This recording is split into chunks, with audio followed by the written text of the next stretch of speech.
Today we're going to be doing a bit of a snare drum overhaul. Well, not a complete overhaul, like a tune-up.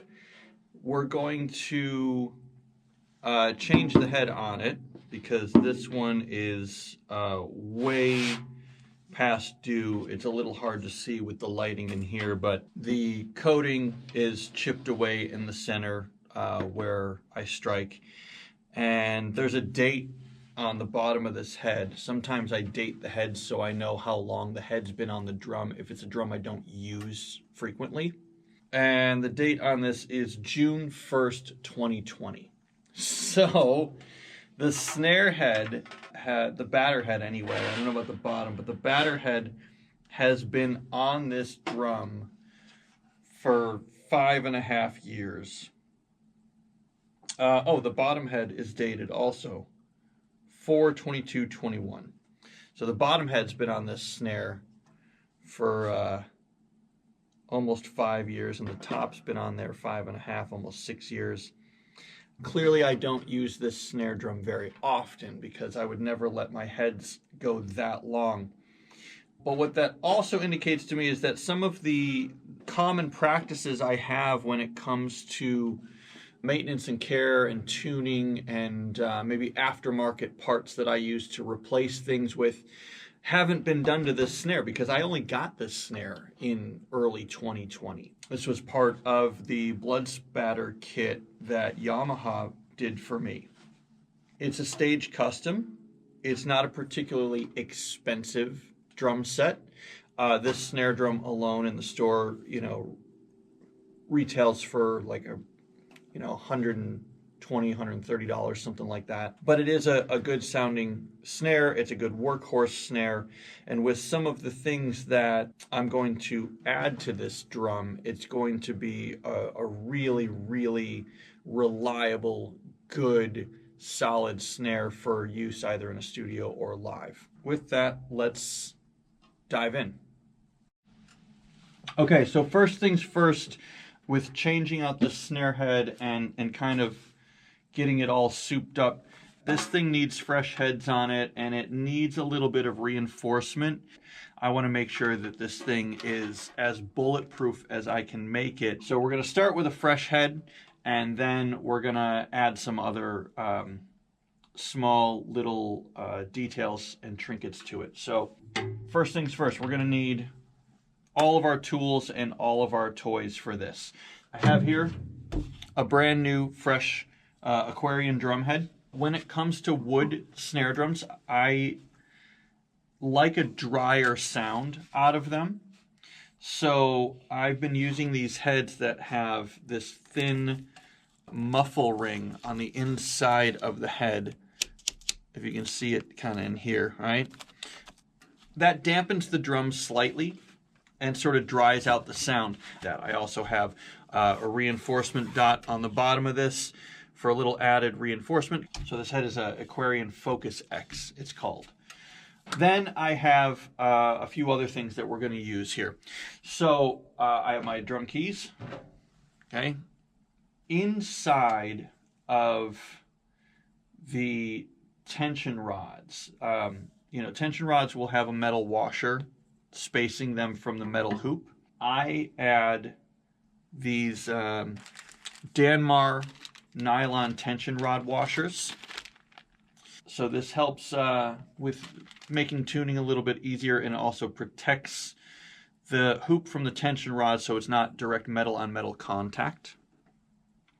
I use those on every single lug, so I need to have 20 of those. In terms of locking the tension rods in place, I use a variety of different tools and different tricks. On the bottom side of a snare drum, to lock the tension rods in place, I've been using these Ahead tension rod locks. They're little metal threaded washers, and they screw right onto your tension rod. So what I do is I will put them between the lug and the hoop. on the bottom side of my snare drum, because they do move. They do spin a little bit. They're kind of free to move. So if you spin it all the way down so it meets the bottom head, it will prevent that tension rod from falling out and getting lost, because occasionally on the bottom of your snare drum, just natural vibration of playing the drum, the tension rods can sometimes loosen up, and no one wants to lose one on a dark stage. So if it falls out the bottom of the snare, it could bounce away and you could never find it again. You might not even realize it's missing until you get your drums back home. So using these head tension rod locks on the bottom of the snare really, really helps prevent that from happening. So if this were to loosen up, it'll get caught on the hoop and it won't fall out. Now on the top of the drum, because these are free to move and rotate a little bit, they don't work as well on the top side of a snare drum. So for those, I use these rock locks. And these just snap right over top of your tension rod. After you've already got your drum tuned up and everything, they just snap right on the top of the tension rod. And they will prevent the tension rod from spinning loose, because the flat side of this will hit the hoop and stop, and it won't move anywhere from there. So I'll use those on the top to prevent the top head from loosening up during playing. Remove all the tension rods on the top head.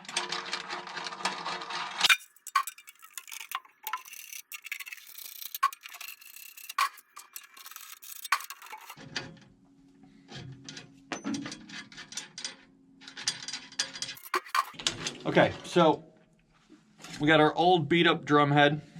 All right, you can probably see a little bit more how it's worn out now in the middle, right where I'm striking. So this thing is long past its prime and it's time to retire. You also see on here I had a little bit of a couple of these little drum tacks for dampening. This head did not have the internal muffle strip that I like. This was just a straight single ply head with a reinforcement dot. These are my favorite snare drum heads, but I found on wood snares they do need just a little bit of that extra dampening on there to get that dried out sound. So we're not going to need these drum tacks with the new head. Hoops. This particular snare drum, the Stage Custom, comes with triple flange hoops, which are pretty standard across the board. I always replace drum hoops with these S hoops. Triple flange hoops are fine. They're on all my toms. They're on the toms of every drum kit I own. On a snare drum, I like a little bit more of a focused sound. Triple flange hoops, being a little bit thinner metal, can vibrate a little bit, and it'll give you a more open sound when you're tuning.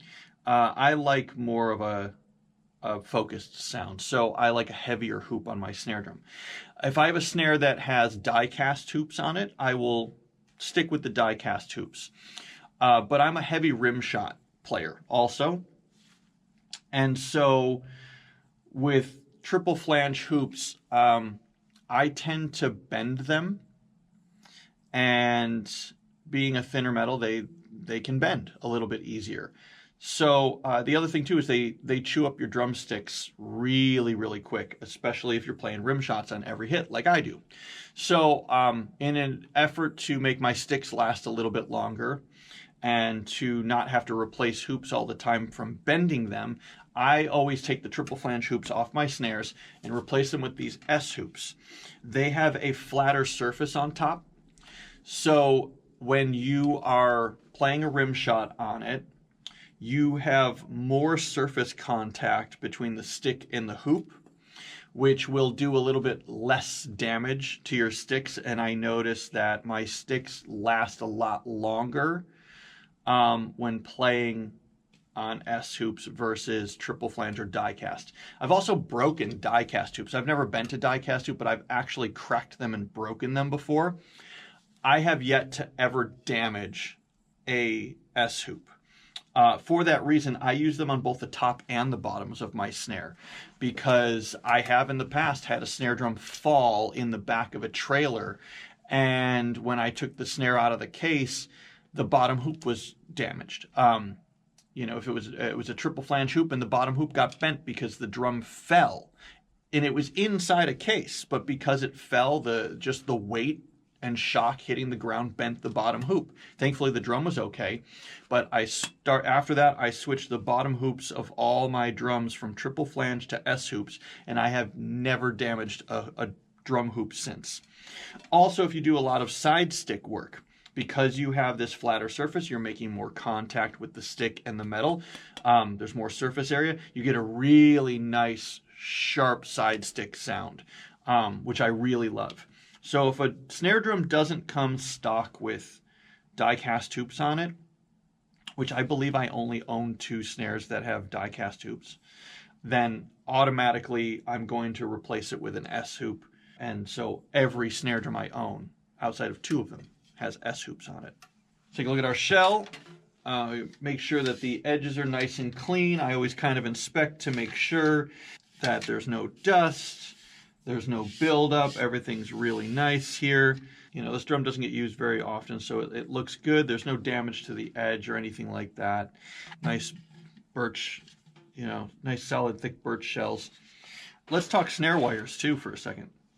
The snare wires that I have on this drum are actually the stock Yamaha wires that came with it. They're nice, durable, good, solid snare wires. When these do eventually wear out or break, I replace them. I use Fat Cat wires. They hold up really well. They're very durable. I like the tone that I get out of them. Right now, the stock Yamaha ones are doing the trick, but these are going to eventually get replaced with Fat Cat wires. So we're going to throw our new head on. Actually, before I do that, I need to replace the bottoms with all of these guys. One at a time, I'm just going to take each lug out. Or each tension rod, I should say. I will add the Danmar nylon tension rod washer, and then as I put the tension rod back, I'm going to thread it through the ahead tension rod lock, so that way it goes between the lug and the hoop, and then I will just hold this in place to keep it from spinning as I spin the tension rod back into place. And then you just spin it down, or in this case I'll spin it up, so that way it touches the head, it'll touch the collar of the head, and that will hold this in place. So that way when the drum's being played, this won't move now, and it'll just hold in place, and I won't be in danger of losing them all.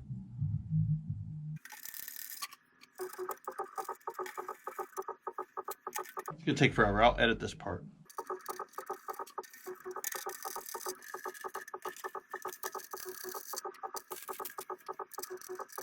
Gonna have to go through now. I got my new head.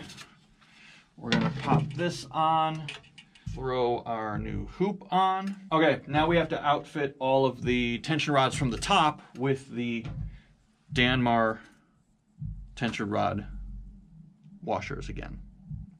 All right, hopefully I figured out that fast motion thing again, right? Let's do it, fast motion. Okay, all the tension rod washers are in place. I'm ready to tune. I'm not gonna talk too much about tuning in this video. I'll maybe do a whole separate video on drum tuning. Okay, I got my head all tuned up. Final touch, add our rock locks. I put them just around the 4 lugs closest to me, so that way, those are the ones that are gonna get the most damage from where I'm doing the rim shots, right? Those are the ones that are gonna loosen up first before anything else. So I really just need to put 4 of them on the drum, and now we're ready to test and make sure that we like the sound.